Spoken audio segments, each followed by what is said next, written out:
Wednesday. This is week 5, day 13. Okay? So, what we did today, and show the computers, was just the word processing. One thing to make note, if, as a student,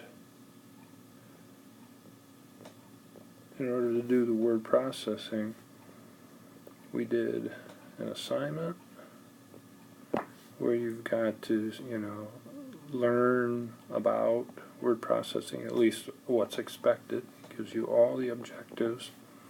Then we did a project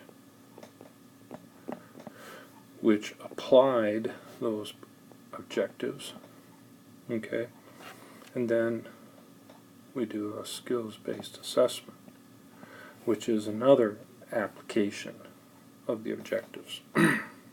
Okay?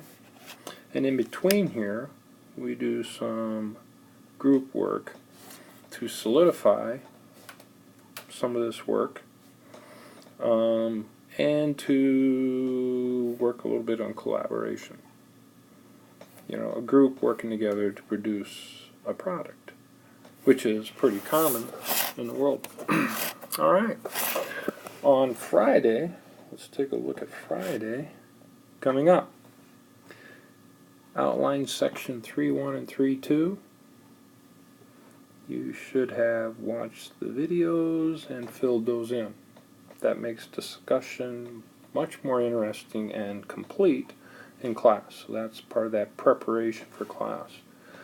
Also, it'd be really great for you to start the assignment. We're going to start together in class, but if you already have it started, then you can start moving in that direction. Again, there are videos to watch in the assignment, and we are going to be doing spreadsheet work for about half the class on Friday. Alright, that is it for today.